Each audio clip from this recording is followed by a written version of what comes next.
from Texas. Thank you, Mr. Chairman. Professor Warren, I want to kind of just follow up on that same line of questioning, because when I look at the administration's proposal and then I listen to you talk, I listen to Mrs. Seidman talk, I don't think, I get to thinking you don't agree with the administration's proposal, because you're talking more about transparency and integrity and not about a regulation. And, you know, I think many of us believe that the American people are pretty smart. And if they understand what product they're buying and they understand the principles and the contractual rights that they have and the person providing the credit, that they're very able to make that choice. And so would you think that maybe a better road to go down then is let's work on disclosure, and then let's make sure that the regulatory agencies that oversee these entities are in fact enforcing that disclosure? Well, Congressman, that sounds like a good plan, except that's what we've been doing for the last 70 years, and it hasn't worked very well. We've done it specifically since 1994. The real point is there's no one who wants to make disclosure effective. We talk about, Congressman Delahunt talked about 10 different agencies who have pieces of this. The Fed has had the power to move in.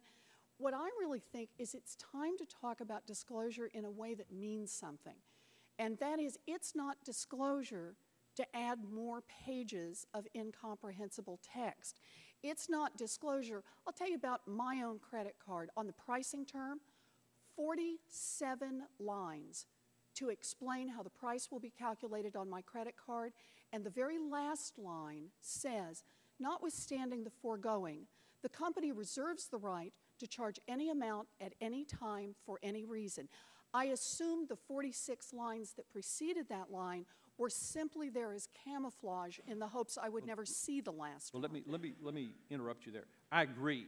What I'm talking about is let's do the simplified. I have supported, and I know Mr. Pollack and I have had this conversation, a one-page disclosure. If you can't get the terms, the big terms, as I call it, on one page, then you know, possibly you can't.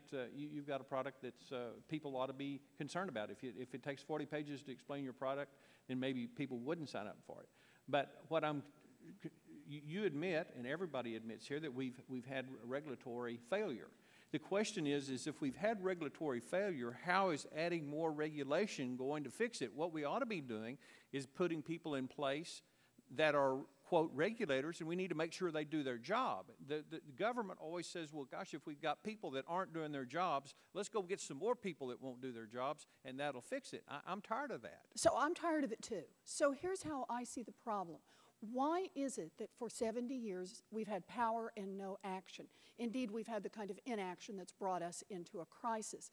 My view is we have a structural problem.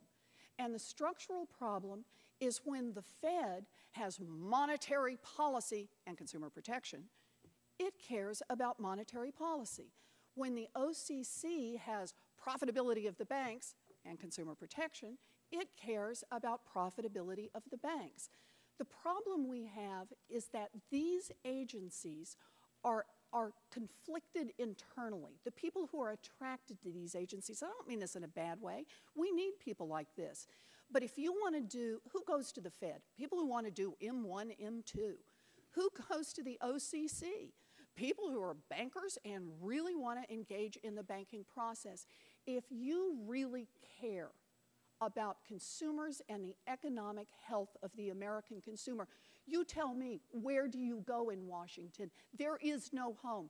We built an environmental protection agency, and now we have people who care about environmental law, and they have a place to go and develop nuanced, healthy, smart responses.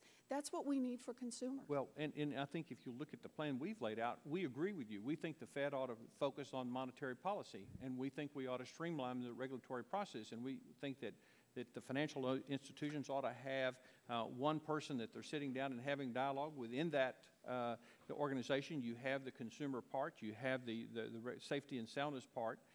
You make sure that and for example, in the administration's plan, it doesn't eliminate anybody looking at consumer products. The states still look at it. Other federal agencies do that. And so now you've got all of these different opinions on what is a safe product, why isn't it better to keep all of that under one roof? And if those folks aren't going to do their job correctly, we will take actions here in this committee to encourage them to do that.